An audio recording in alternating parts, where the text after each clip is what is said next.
السلام علیکم ورحمۃ اللہ وبرکاتہ۔ مجھے امید ہے آپ سبھی حضرات خیریت سے ہوں گے۔ ہم نے اس سے پہلے آپ کو الف کا قاعدہ پر اور باریک ہونے کا بیان میں بتا چکا ہوں، پھر سے ایک بار میں بتا دیتا ہوں۔ الف سے پہلے پر حرف ہو تو الف بھی پر ہوگا، جیسے قال طال، اور اگر الف سے پہلے باریک حرف ہو تو الف بھی باریک ہوگا، جیسے زال مالا، ٹھیک ہے۔ پر حرف کون ہوتے ہیں؟ جیسے یہ حروف مستعلیہ کے خا، صا، ظا، طا، ظا، غین، قاف، یہ کیا ہے؟ یہ پر حرف ہیں۔ تو اب یہاں پہ کیا بتا رہے ہیں کہ الف سے پہلے پر حرف ہے، یعنی جو قاف ہے تو یہ حروف مستعلیہ کا ہے، تو یہ جو ہے نا الف پر ہوگا، جیسے قال طال، کیونکہ الف سے پہلے طا ہے اور یہ پر حرف ہے۔ غاب، الف سے پہلے غین ہے، یہ بھی پر حرف ہے۔ اب باریک ہوگا، جیسے مالا، الف سے پہلے میم باریک ہے، زالا اور ناسی نارا، یعنی کہ یہ الف باریک ہوں گے اور یہ الف پر ہوں گے، کیونکہ الف سے پہلے باریک حرف ہے اور الف سے پہلے پر حرف ہے، اس لیے یہ پر ہوں گے اور یہ باریک، ٹھیک ہے، یہ پر اور یہ باریک۔ آج انشاءاللہ تعالی ہم تختی نمبر 21 اور 22 پڑھائیں گے، لفظ اللہ کے قاعدے اور را کا قاعدہ پڑھائیں گے جو کہ پر کا بیان ہوگا۔ تو لفظ اللہ کے قاعدے کو سمجھ لیجئے۔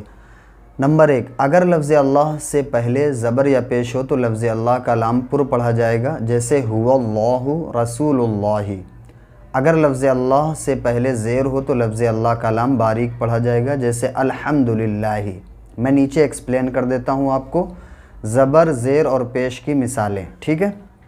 اب یہاں پہ دیکھیے، ان اللہ، یہ اللہ کا لام ہے اور اس سے پہلے نون کے اوپر زبر ہے، اس لیے یہ پر پڑھا جائے گا، جیسے ان اللہ، ٹھیک ہے، کیونکہ اللہ کے لام سے پہلے نون کے اوپر زبر ہے۔ اسی طریقے سے قال اللہ، اللہ کے لام سے پہلے لام کے اوپر زبر ہے۔ سمع اللہ، یہ موٹا پڑھا جائے گا کیونکہ عین کے اوپر زبر ہے۔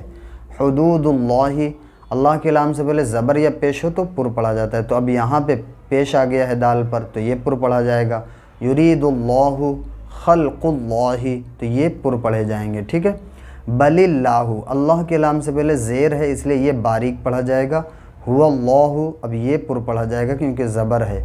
امر اللہ، تو جب بھی اللہ کا لام آئے گا تو آپ دیکھ لیں اللہ کے لام سے پہلے اگر زیر ہو تو باریک پڑھا جائے گا، جیسے دین اللہ، الحمدللہ۔ اب یہاں پر پڑھا جائے گا کیونکہ پیش ہے۔ دعوا اللہ وبنعمت اللہ، بسم اللہ، باریک۔ واقسموا باللہ، یعنی باریک۔ لا یخلف اللہ، اللہ کے لام سے پہلے پیش ہے اس لیے پر پڑھا جائے گا۔ وکفی باللہ، تو یہاں پہ زیر ہے اس لیے یہ باریک پڑھا جائے گا۔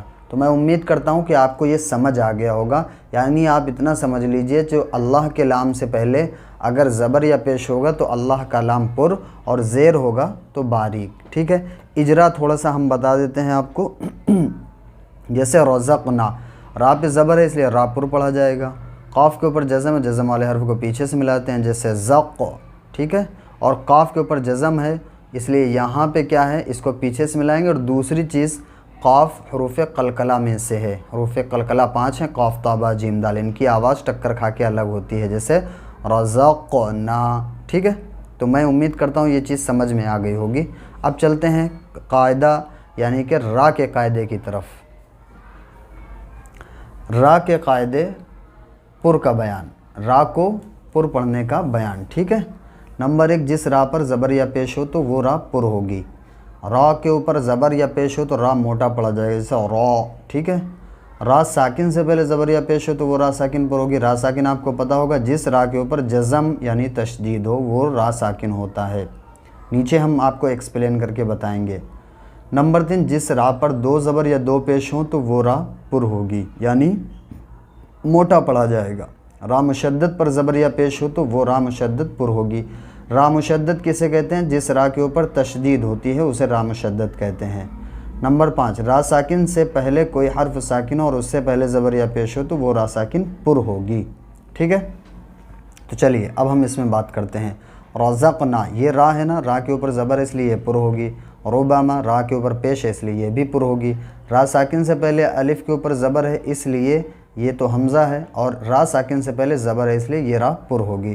قرآن، را ساکن سے پہلے پیش ہے اس لیے یہ را پر پڑھا جائے گا۔ برا، را کے اوپر تشدید ہے اور زبر ہے اس لیے یہ را پر پڑھا جائے گا، یہ بھی پر۔ خیرن، یہ بھی پر۔ خبیرن، یہ بھی پر۔ برقن،